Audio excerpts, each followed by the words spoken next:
अक्सर शहर के धोखादायक इमारतों का मुद्दा तब जो है ज्वलंत होता है जब शहर में किसी इमारत का हादसा होता है, लोग अपनी जानें गंवाते हैं और लोग जब बेघर हो जाते हैं। तो उसके बाद आपने देखा होगा किस तरीके से काफिला जो है प्रशासन का नजर आने लगता है। तो कहीं ना कहीं शहर के नेताओं का भी जमावड़ा देखने को मिलता है। साथ ही साथ कई जगहों पर जो है आंदोलन किए जाते हैं, इसका विरोध किया जाता है, कैंडल मार्च निकाली जाती है। लेकिन थोड़े दिनों के बाद देखने को मिलता है कि ठंडे बस्ते पर जो है ये मुद्दा चला जाता है और फिर से वही जो है नागरिक धोखादायक इमारतों में रहने लगते हैं और फिर एक अचानक एक दिन हादसा होता है और लोग जो है उसमें अपनी जान गंवा देते हैं। लेकिन ऐसे में इस बार जब हादसा हुआ तो यही नजारा देखने को मिला, यही तस्वीरें देखने को मिली। लेकिन उसके साथ ही साथ एक सवाल जो है सबके बीच में ये रहा कि जल्द से जल्द मुख्यमंत्री द्वारा जो कि घोषणा की गई थी राहत की, तो उसके बाद जो जीआर आना था वो जल्द से जल्द लाया जाए। लेकिन जीआर को ले आना और जीआर को फिर जो है शहर की धोखाधड़ी इमारतों के लिए लागू करना इतनी आसान बात नहीं होती, क्योंकि इसमें काफी जो है तर्कों पर विचार विमर्श करना महत्वपूर्ण होगा। तो किस तरीके से जो है इस पर तर्क हो सकते हैं, इसमें किस तरीके की चीजें हो सकती है, इसके बारे में अधिक जानकारी के लिए हमारे साथ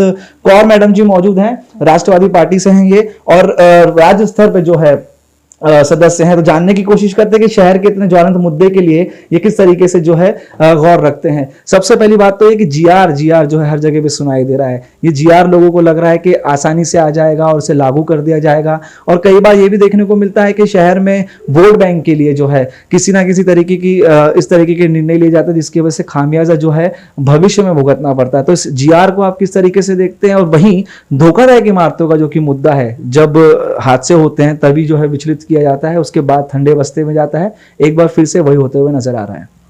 देखिए कुणाल जी, ऐसे है कि धोखादायक बिल्डिंगों का मुद्दा तो सबको पता है कि काफ़ी लंबे अरसे से ये चलता ही आ रहा है और लंबा खींचता जा रहा है।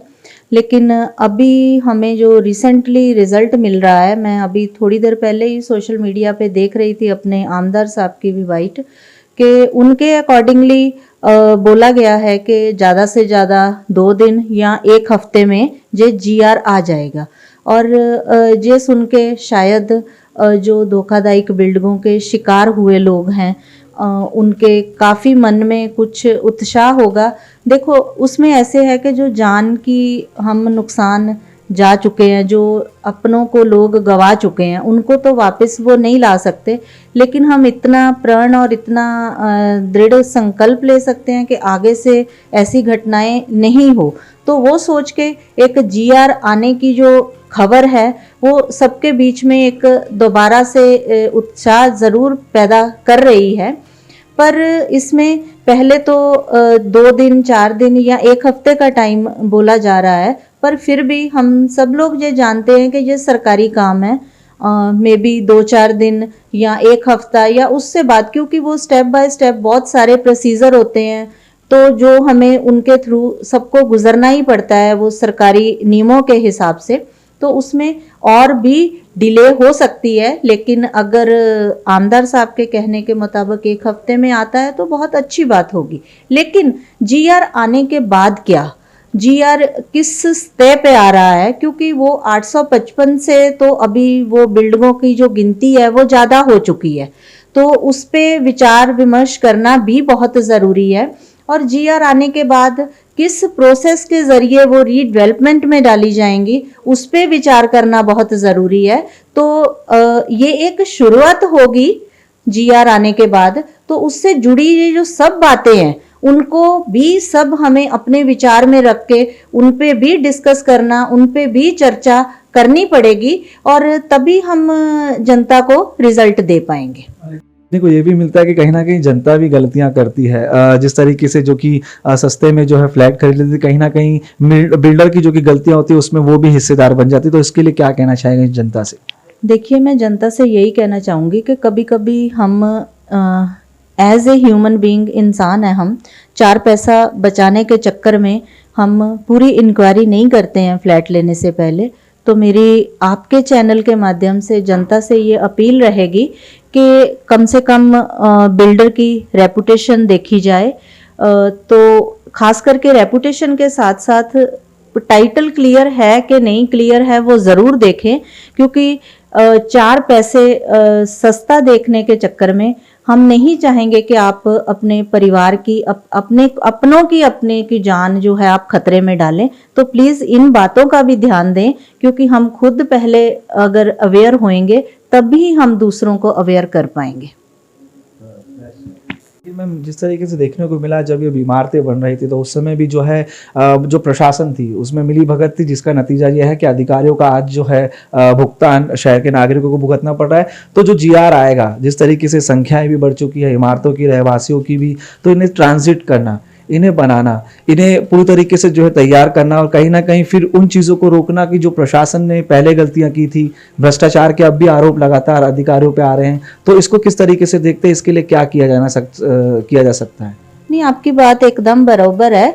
तो इन्हीं सब बातों को ध्यान में रख के हमें आगे की भी कुछ प्लानिंग पूरी करनी पड़ेगी कि जीआर आने के बाद क्या, उसके लिए कंटिन्यू सरकार के साथ फॉलो अप लेना पड़ेगा और आने वाले मुद्दों पे चर्चा करनी ही पड़ेगी। क्योंकि इसीलिए मैं आपको बता रही हूँ कि सिर्फ जीआर आके वो ये धोखाधड़ी बिल्डिंगों का मुद्दा समाप्त या खत्म नहीं हो जाएगा। जीआर आने के बाद उसकी जो असली जंग है वो असली जंग तब शुरू होगी और हम आशा करेंगे कि वो जीआर आने के बाद जो ट्रैक पे आई गाड़ी है वो अपनी स्पीड से थोड़ी चले, ताकि लोग उसका फायदा सही मायने में उठा सके।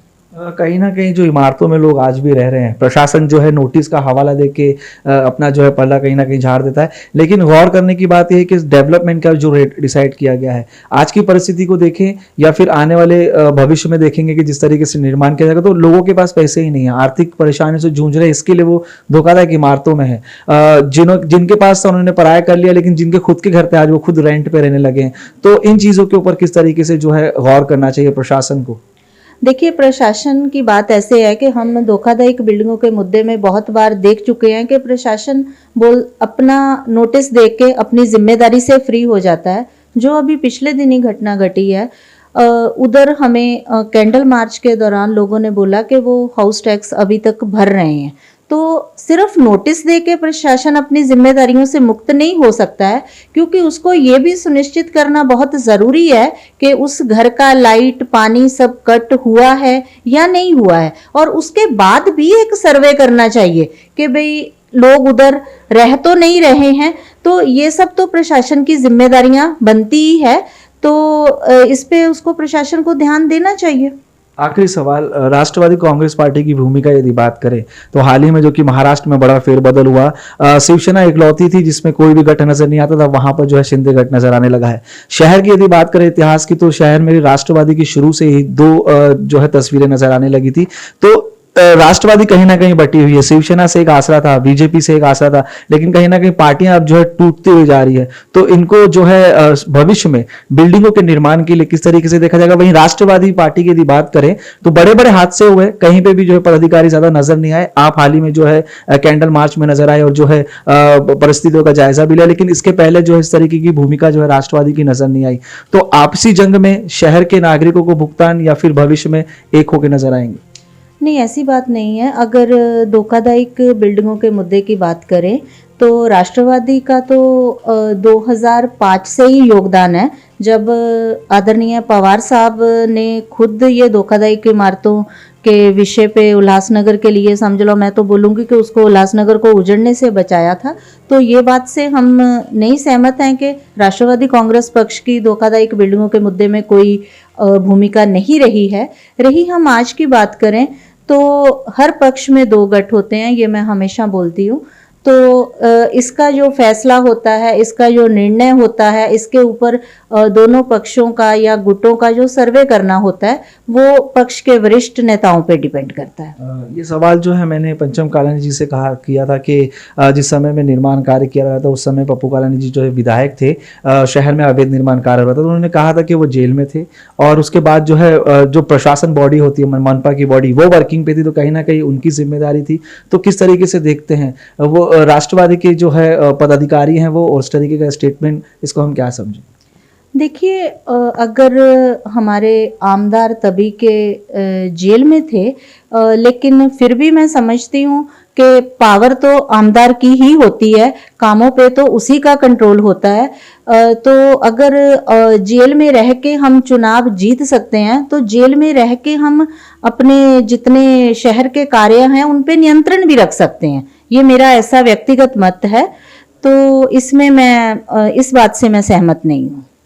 जिन अधिकारियों ने मिलीभगत करके धोखादायक इमारतों को बनाया उनकी कहीं चर्चा नहीं है, उनके ऊपर कार्रवाई होनी चाहिए क्या? हाँ, यही तो एक्चुअली उल्लासनगर का दुर्भाग्य है। अधिकारी थोड़ी टाइम के लिए आते हैं, फिर उनकी ट्रांसफर हो जाती है, वो कहीं और चले जाते हैं। ये बात हमारे शहर के पहले तो नेताओं को समझनी चाहिए, जो हम जिनका ये घर है, और इसके साथ ही पब्लिक को ये अवेयरनेस आनी बहुत जरूरी है, क्योंकि अधिकारी तो आपको उस समय के अधिकारी अभी मिलेंगे ही नहीं। और उस समय में धोखादायक बिल्डिंगों के इमारत के बारे में कुणाल जी मैं आपको बताऊं, उसमें सिर्फ एक दोषी नहीं है कि हम प्रशासन दोषी है या जिनके हाथ में ये सब था सत्ता वो दोषी हैं। उधर बिल्डिंग में 32 साल से उल्लासनगर में हूं, मैंने देखा है कि एक भजिया बेचने वाले और किराने वाले को बिल्डर बना दिया गया तभी के टाइम पे।